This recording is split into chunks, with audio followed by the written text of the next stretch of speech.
Welcome, everyone, to this episode of Free for All. I'm your host, Big John. I'm so glad you could join me tonight. Tonight is an offbeat type of episode, something I haven't done here before on Free for All. I'm flying solo tonight, ladies and gentlemen. No Bob Zadek, no guests, rather, to help me out. But the topic tonight is one that's very near and dear to my heart.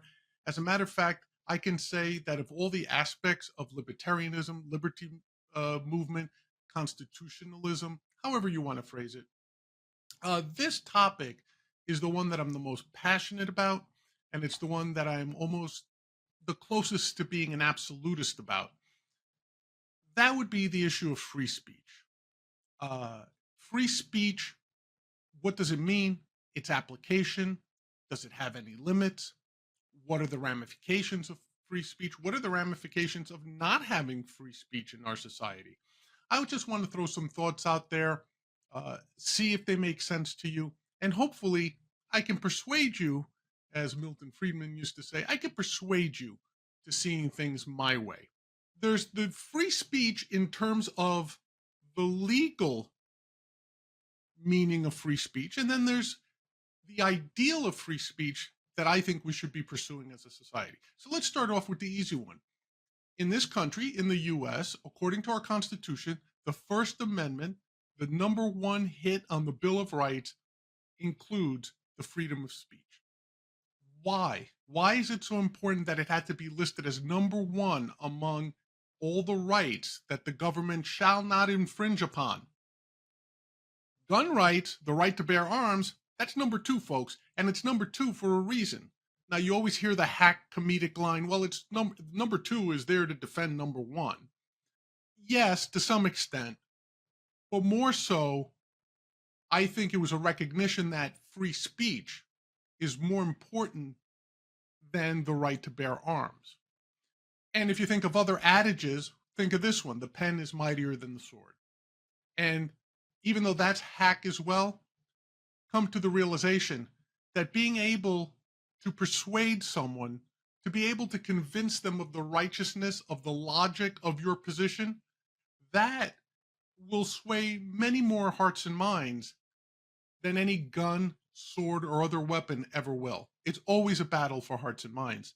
So why is free speech so important, and why did the founders in all their wisdom put that as number one?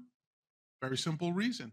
They wanted people to be able to express themselves freely, to exchange ideas, and to be able to understand that no one has the answers to everything. No one person, despite what Donald Trump may tell you, no one person has the answers for everything. No scientist, no politician, no philosopher. The only thing that we know is that the only way as a society, as individuals, that we move forward is through the free flow of ideas. And how do ideas get communicated? Via free speech. So when we talk about free speech and the ideal of free speech in our society, let's start off with the easy one, the governmental one. Free speech shall not be abridged. This is where I'm an absolutist on. The government has no right policing anyone's speech. So, to all the people there who don't have, all the people out there who might be listening to me that don't have a bunch of gray hair on their face, that don't have snow on the rooftop. Why is this important? There's no such thing as hate speech, folks. There's no such thing as a right to you not being offended. There is no right to live your life free from people misgendering you, insulting you, body shaming you, fat shaming you, dead naming you, whatever you want to refer to it as. There's no such thing. Now, could there be consequences for specific acts that arise out of specific speech? Sure, absolutely. There's the case of fighting words. If I come up to you in an aggressive manner and say something like, I'm going to knock your effing head off. I'm going to beat you so silly, your mama's going to feel it. If I deliver that in a credible way, in a convincing way, so as to convince you you are in danger from actions that I'm about to take, then yes, You have the right to defend yourself. You have the right to hit me. You have the right to assault me, to keep me from, to defend yourself against my aggressive activity. That's a reasonable assumption, but it has nothing to do with free speech. It has to do with intimidation. It has to do with threatening. The speech itself is not what's dangerous to you. It's what this free speech is tipping you off to, right? So you want to view it that way, I think. So in terms of the government, I think it's pretty clear in this country. We've had cases that have gone to the Supreme Court. Burning a flag, protected speech, folks. Protected speech. Larry Flint producing parody that insinuated Jerry Falwell lost his virginity to his own mother in an outhouse. Maybe not my cup of tea in terms of humor. Maybe it is my cup of tea in terms of sense of humor. But guess what it also is? It's free speech. It's parody. Protected speech, free speech. So even a governmental process such as trademark protection, when you apply for trademark protection, the Lanham Act used to say, well, you can't have a trademark that's offensive to people. You can't have a trademark which insults people, is vulgar, or otherwise offends the majority of people. That used to be a standard of the Lanham. Guess what? Let me look over here. Yeah, the Iancu versus Brunetti in 2019. There was a trademark refusal for a trademark of a brand spelled Fuct. Okay, and that was rejected on the premise that it was offensive speech, and it was bad content. And guess what? The Supreme Court ruled that was a violation of the First Amendment. So the government, and I give credit in large part, for the most part, to our Supreme Court throughout the years, because they do seem to protect free speech to a great extent. Now, are there even cases where I think they don't go far enough? I've already said I'm an absolutist. Okay, you should have no repercussions for uttering words. Now, where people conflate this is, should you be protected? Do you have the right to incite a riot via your words? No, you don't. However, the bar to get to that point where you can, where it is proven that your words directly incited a riot is a very high bar. Just like the bar for libel is very high. You have to prove damages. You have to prove that you were damaged in some way by someone else's speech. Mind you, this isn't the case in other countries, even so-called Western countries. This isn't the case. In Canada, comedian Mike Ward was arrested, fined, thrown in jail for referring to a heckler during one of his acts in a nightclub as being a lesbian. Yeah, someone was thrown in jail for shutting up a heckler. We all know how the libel laws work in England. Like, the newspapers there get sued, it seems like once a week or whatever, because they print an outrageous headline and someone would sue them. Okay, especially when it came to the royal family. Here, though, much higher bar to prove libel, much higher bar to prove incitement of a riot. Okay, so I think as Americans, for the most part, we have that delineation. Here's what the government is not allowed to do. The government is not allowed to shut you up, right? There's very few cases that are acknowledged, say gag orders by a particular judge during a case. That seems to be an accepted restriction of speech. If you work for the government and you've agreed to your employment terms, you may not leak certain state secrets, for lack of a better term, all right? And Julian Assange is a different type of case because he was a whistleblower. But there are consequences, say, to being in the military and giving away troop position secrets or blowing the cover of agents, right? Because when you it's less an issue of free speech and more the issue of you took a job where you agreed not to do something like that. So it's less a free speech limitation and more a breach of contract in that thing, I would think. But free speech, I think that's established on the governmental level. Where you have an issue is, how does the principle of free speech play out in the private sector, in society as a whole? See, now this one's a trickier one, right? Growing up, people of a certain age, of a certain generation, such as myself, trying to push up against 60 right now, when we were young, we were of the belief, we were told that the threat to free speech would come from government. George Orwell, 1984, you see. That's where the damage would come from. That's where the danger was, that the government would shut us up. And we saw instances of this, the restrictions on, say, the attempt to restrict pornography, to restrict certain forms of publications, of content in general. To a large extent, I've always wondered why the FCC was allowed to censor television content, right?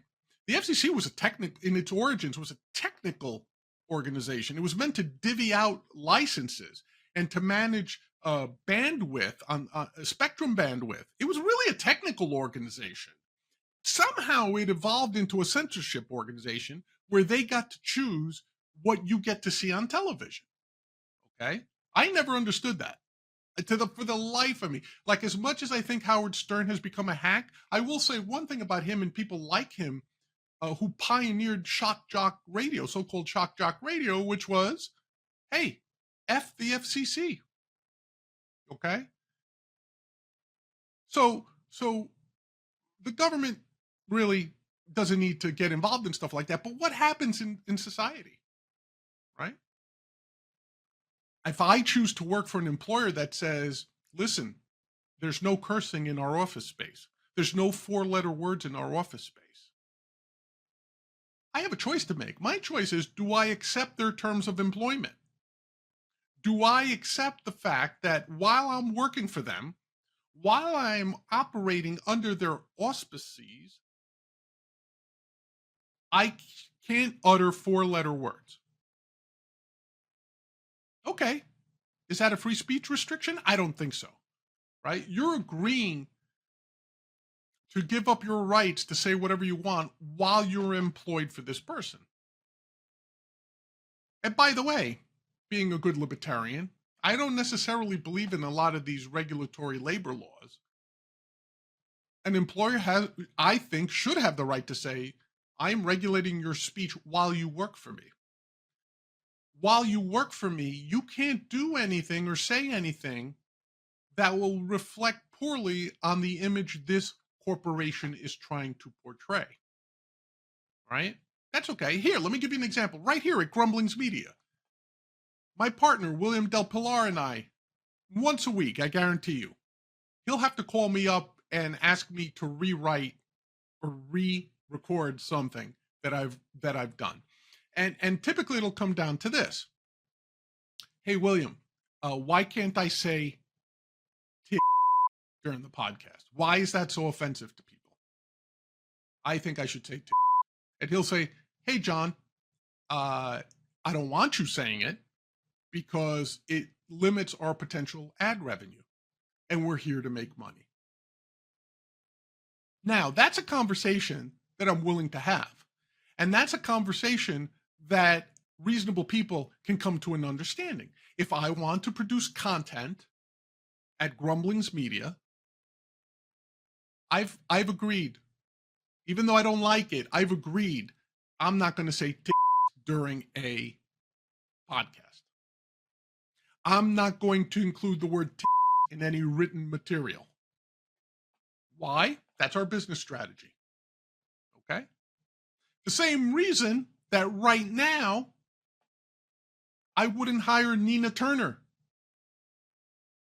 to work for me at Grumblings Media.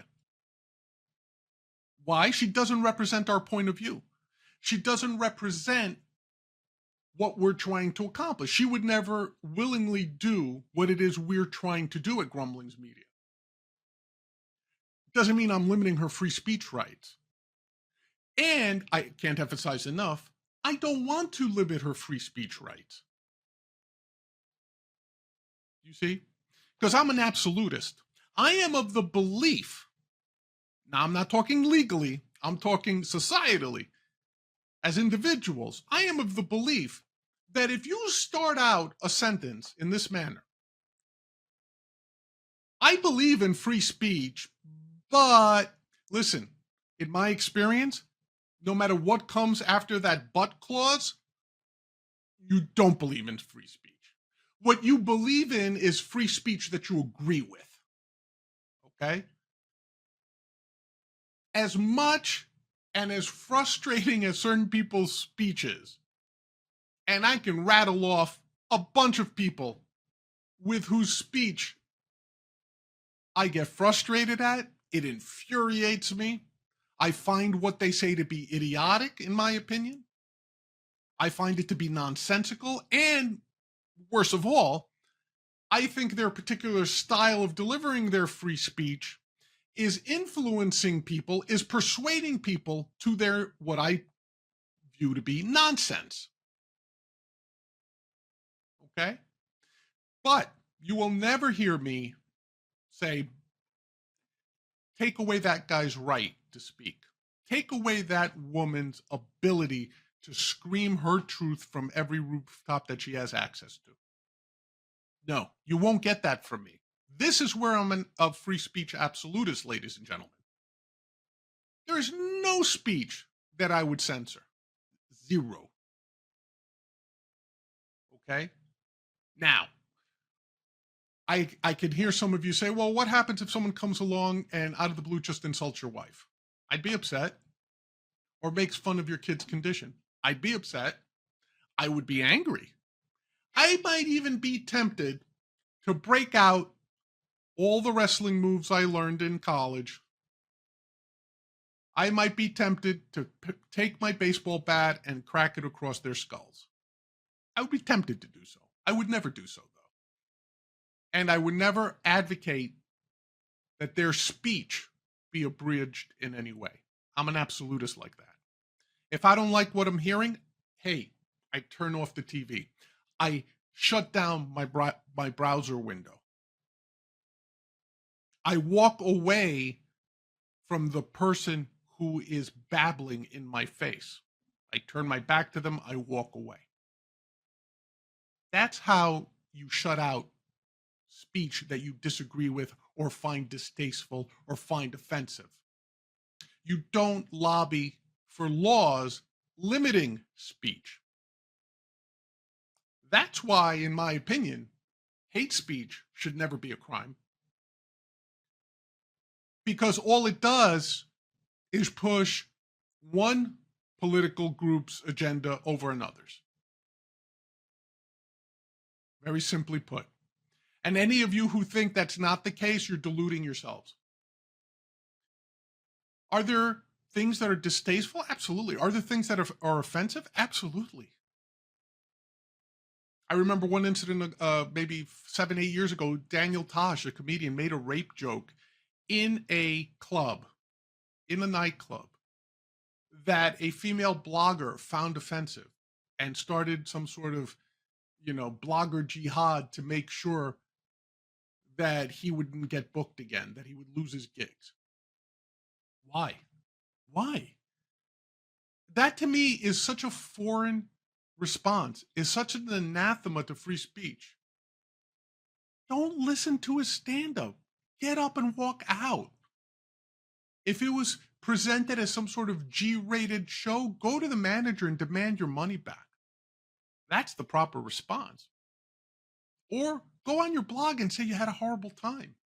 Go on your blog and say, I will never attend another Daniel Tosh show because he made a rape joke and I'm a rape victim. But guess what? Your rape victim status has nothing to do with the principle of free speech.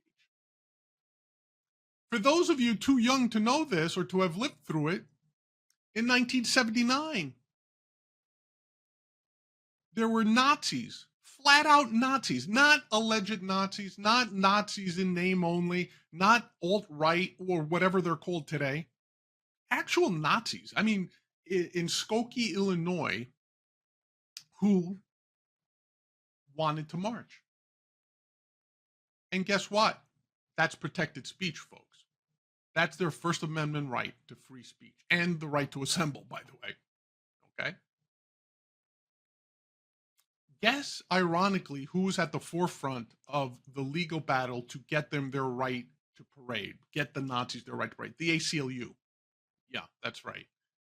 The same ACLU now that is probably much like the Southern Poverty Law Center and the ADL, the Anti-Defamation League, who spend their time trying to figure out whose speech is so offensive to them that they will file lawsuits, that they will put their name on watch lists, that they will make recommendations to the FBI as to who should be labeled a domestic terrorist, and so on and so forth.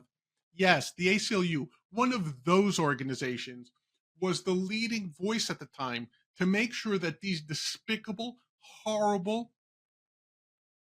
antithetical to libertarian thought Nazis had the right to peaceably march through Skokie, Illinois. Okay? I don't know. I mean, I really don't want to sound like the old fart who says, back in my day and get off my lawn, you darn kids, and whatever, whatever. Okay? The one thing I see in later generations, say people who are up to 40, 45 years old, is this willingness to throw away the First Amendment. These polls that are made by reputable organizations that show that most young people in college, in universities, support putting limits on the First Amendment right to free speech. What nonsense is this? Where do we go as a society when we say, in a university especially, of all the places in this country where you would think the right to speak freely, the free exchange of ideas, the marketplace of ideas should be paramount in a university environment, that is where it is most threatened. Okay? No.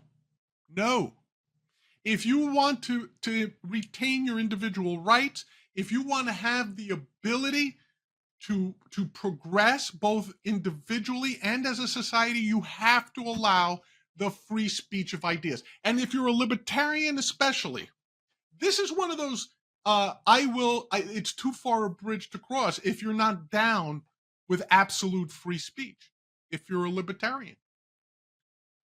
There's no such thing if you're a libertarian. I believe in free speech, but there's no such thing. Okay?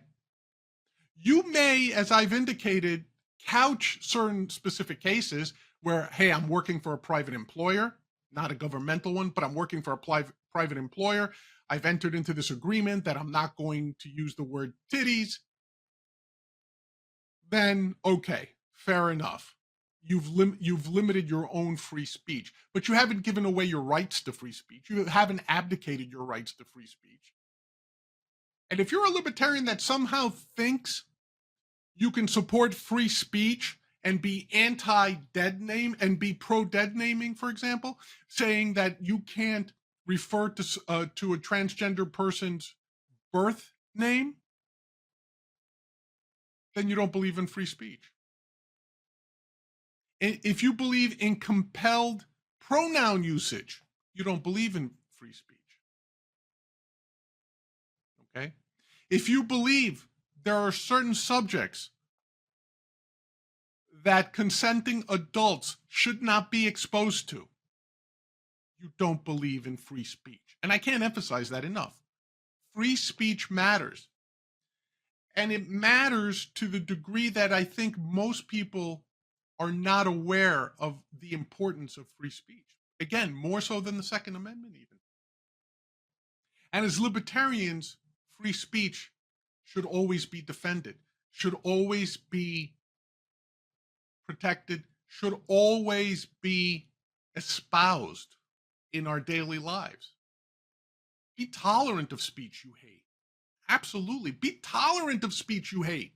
Do you think I enjoy reading Nina Turner's idiotic tweets on how to get the economy going or why reparations are a good idea? These are idiotic, notions. Okay? Not once have I blocked her. Not once have I reported her. Not once have I tried to silence her. Not once have I tried to get people to say, don't listen to Nina Turner. What I have done is, here's why I think Nina Turner is bluntly an idiot.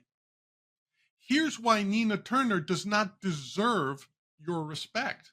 Why her ideas don't deserve your respect, rather. Okay?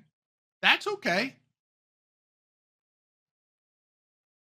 Here's why I think Donald Trump is behaving and talking and acting like a 5-year-old. That's okay. If you're a Republican that wants to shut me up when I talk about Trump that way, guess what? You're part of the same repressive, authoritarian status movement that all libertarians should despise. And I'm talking about when you go past the typical 90 different shades of libertarianism, whether you're an anarchist, an ANCAP, an agorist, a minarchist, a left libertarian, a right libertarian, whatever. If at the core of your philosophy is individualism and individual liberty, then there should be no situation where you advocate for the restriction of someone's free speech. Okay? Now, you may ask me, hey, Big John, does that mean that you're for government forcing Facebook, forcing Zuckerberg to treat everybody's speech equally? Does that mean that Elon Musk is doing the right thing? Does that mean that Elon Musk, like if he decides that he doesn't want to allow open pedophiles on his platform, he should be castigated for that? No, it doesn't mean that at all. These are private entities. These are entities trying to make money. I think it's a good idea if they're open about their biases, right? Like, I have no problem when what's that new social, not Threads, a Liker, I think. It bills itself as a leftist platform, as a progressive platform. It bills itself as a place where they will not tolerate right-wing bigotry. So I believe it's Liker.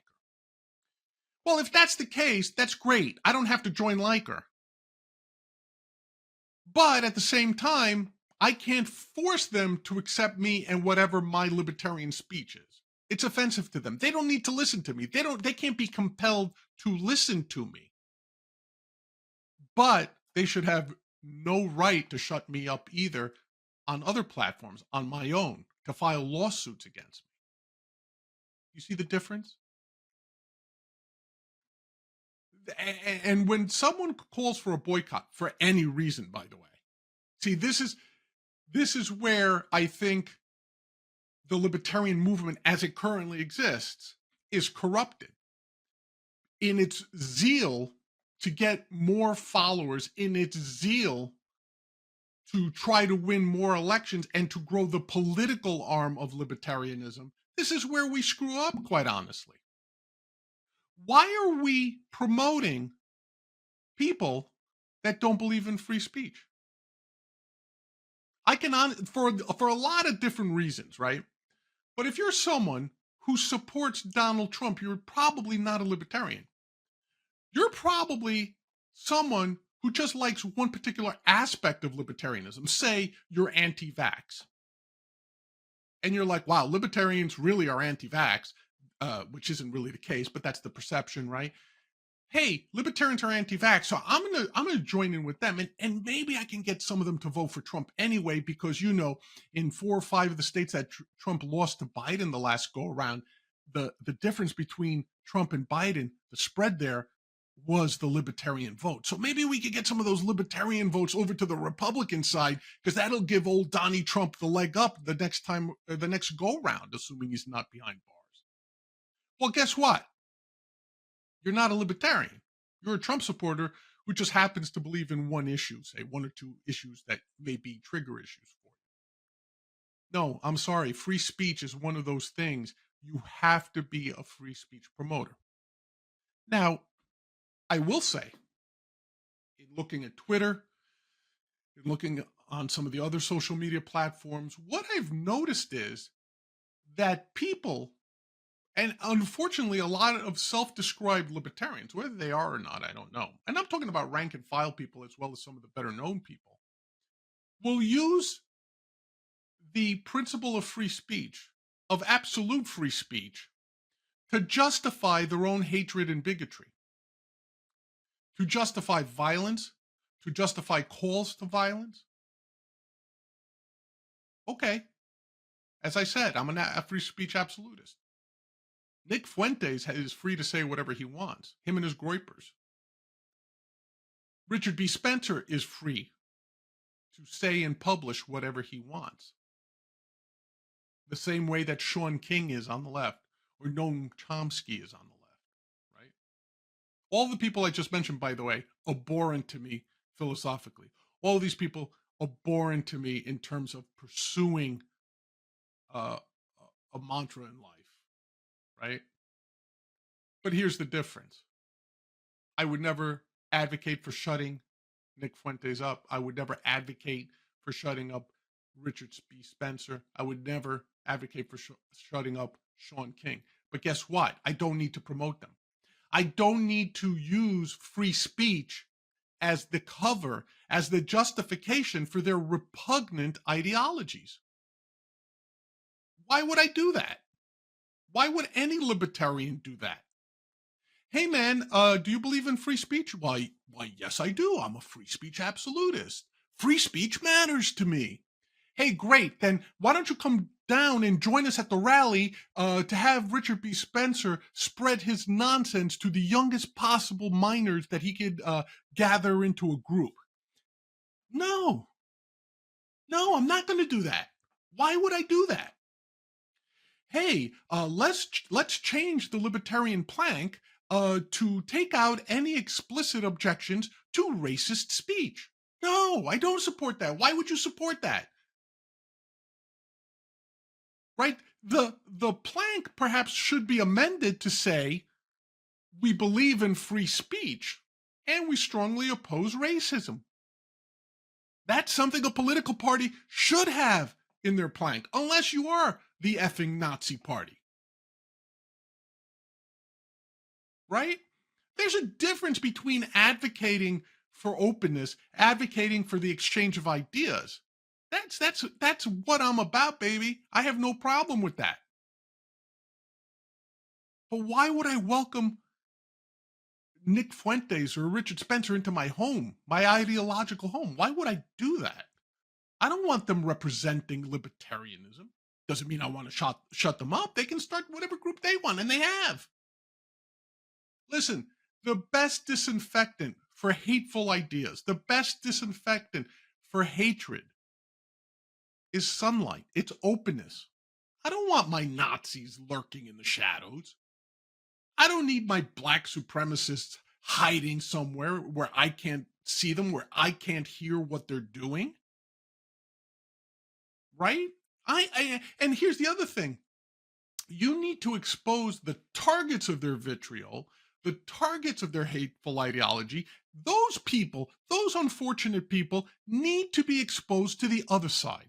They need to be exposed to what is good in the world, to what is good in human relationships. Okay? And the only way that you could do that is by more free speech.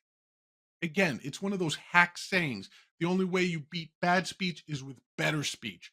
Well, be more persuasive in your speech.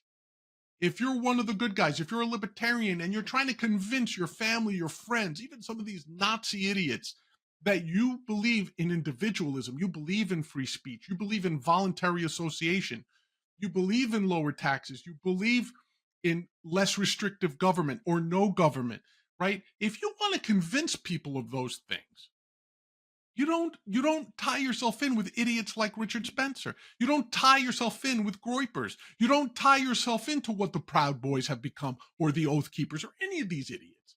Why would you do that? How does that push forward your goal of spreading individualism? Now, are there people who would like to see the world burn? Absolutely. Are there people who get some perverse joy out of having us all at each other's throats at a moment's notice? Yes, those people exist. Evil exists in the world. Okay? whether you use it from a religious, philosophical, or just practical level. There is evil in the world. I happen to think most people are good. I happen to think most people are well intentioned, good natured, and given the choice between the right and the wrong thing, they will choose to do the right thing. I think most people fall into that camp. Unfortunately, the ones that get all the attention, the ones that the press loves to give the attention to, are almost never the good ones.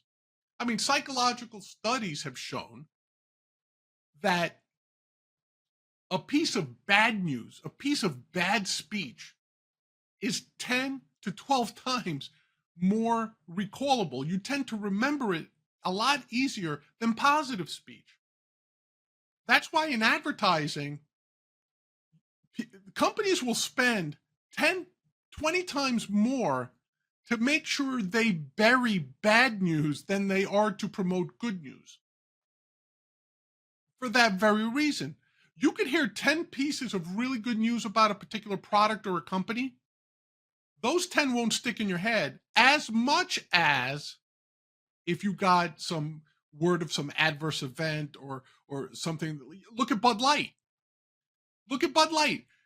For years, for years, each one of these like rednecky Kid Rock type of guys or Trump supporters that are running around shooting Bud Light cans at target practice or refusing to enter or patronize any establishment that serves Bud Light or shop at a grocery store that sells Bud Light, all because Bud Light decided to experiment by using a transsexual to hawk their product. Yes, colossal mistake. Their sales plummeted, just like when Coca-Cola rolled out New Coke in the mid '80s. Right, colossal failure. You know what eventually got them things like Bud Light and New Coke off the market? People not buying it. You don't need to shut people up, right? But what's interesting to me is the same people that claim like, hey, we're free speech, y'all. We're free speech. Let old Donnie T talk his talk. You can't suppress Donald Trump. Let him talk about that stolen election. All right, all good. Why are you so quick to condemn then people who want to use transsexuals to sell their product? Why shut them down? Yes, cancel culture is a thing. I get it. Cancel culture is a thing. But the response to cancel culture is not more cancel culture. Unlike free speech, more cancel culture does not get rid of cancel culture. Bad ideas, though, are driven out of the idea marketplace by better ideas, by more ideas. Okay? That's the way it works. That's the way it's always worked. So if you're really a free speech proponent, you're going to want to have as little restriction on speech as possible. And again, I urge people, the toughest thing to do in the world is to stand up when someone who is speaking an unpopular idea, who is uttering words that infuriate the people around them. Those are the people that you need to stand up and say, hold it. This person that I completely disagree with has every right to speak, and I will not join you in the mob that want to shut them up. That would be my admonition. That would be my challenge to everybody in the U.S. today. Everybody in the world, as a matter of fact, but especially in the U.S. I mean, I am of the firm belief that the only thing that separates us from the animals and from other countries is our First Amendment, is our right to unfettered free speech. So to the extent that someone will come to me and say, hey, you know what? My pronouns are they and them. Please address me as they and them. Now, I happen to think people who wake up every morning and decide what their pronouns are, that's a form of mental illness. There's no such thing as shifting genders or fluid genders or any of that nonsense. Okay, it used to be described as an illness, gender dysphoria, right? You don't feel like you're the thing that you're born as. Okay, and without getting too deep into it, all right. My point is, I am against that as a principle, both as a scientist and as just a person walking around. I don't believe in it. However, if someone came up to me and said, "Hey, my pronouns are they, them," I really would feel better if you referred to me as they, them going forward. Out of politeness, out of just human kindness, I might agree to that. I might be, you know what, out of politeness, I'm going to be having dinner with you. You're in my classroom. I'm working with you, whatever the case may be. Out of simple politeness, I would be, sure, they, them. Okay.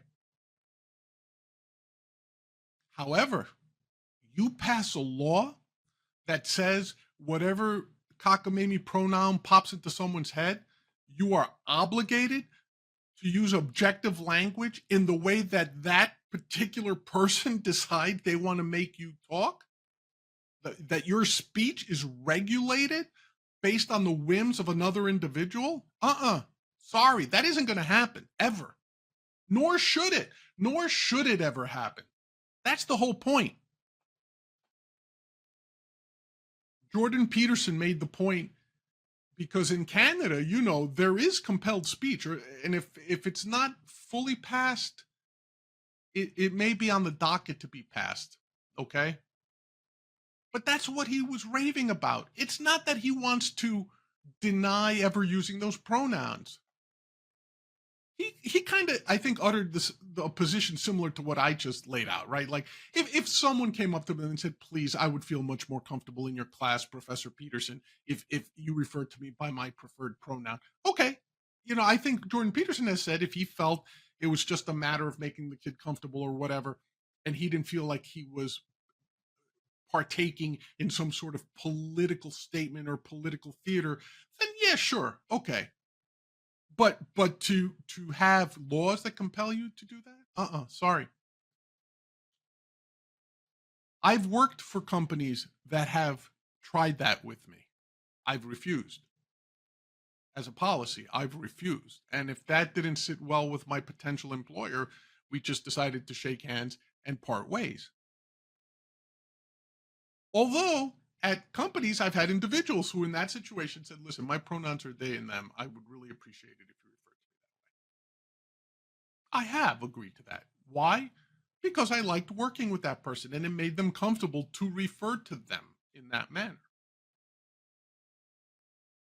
But think of extreme situations, right? Think of the situation where I demanded that someone at my office refer to me as Big Dick John. See, get the double entendre? Big Richard John, Big Dick John, right? Some people might find that offensive. Some females might find that offensive if I demanded to be referred to in that way when they know my name is John. If I walked in one day and said, "From now on," and I walk in with my hands on my hips, protrude my pelvis a little bit, and say, "From now on, I demand to be referred to as Big Dick John. That's how I wish to be referred to, Big Dick John." And then like when someone walks up to me and says, "Hey, I need some help with this, Big Dick John," I can revel in the juvenile entertainment value that provides me, right? People would rightly tell me to go to hell and would refuse to abide by my request. How ridiculous would it be if the government, if I filed suit and said, "Hey, according to your potentially compelled speech laws, I identify as Big Dick John. I therefore demand that everyone refer to me as Big Dick John." What would be the fallout of that, do you think? And what would be the consequences of every individual having their own set of pronouns and referrals outside of the objective ones? where you legitimately see someone's gender and say he, she, her, him, right? They become still being used in plural. I cannot, I actually, I forget the brand, but I saw a commercial the other day and I thought I was losing my mind. I thought I might be going blind, or maybe I had wet AMD, or maybe like some other sort of horrible eye disease. I was watching a commercial on television. There was, there were two people in the commercial, and one says to the other, "They look great," and they pan, and the camera pans over, and it's one person, going about their business. Don't they look great? And I literally, for a few short seconds, thought I was going blind. And I turned to my wife and I'm like, what they are they talking about? Am I going blind? I only see one person on the screen. They, who's they? Am I missing something? What's going on here? And then I realized it was another attempt by advertising agencies to capitalize on the nonsense of these types of pronouns. Okay, great, fine. Guess what though? Am I going to file suit that they momentarily confused me? Am I going to file suit that they shouldn't be called they, or but no, I couldn't care less. It's a private organization that put out a commercial for their private product using terminology that they thought would help the sales of their product. Guess what?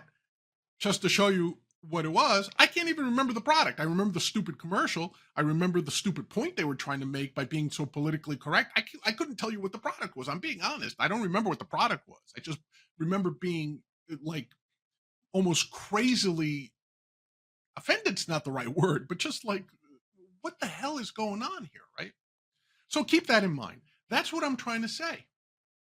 Free speech is something that you have to tolerate.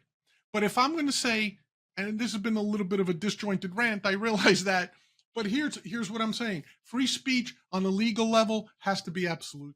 The government cannot and should not in any way restrict speech. As a society, the ideal should be absolute free speech.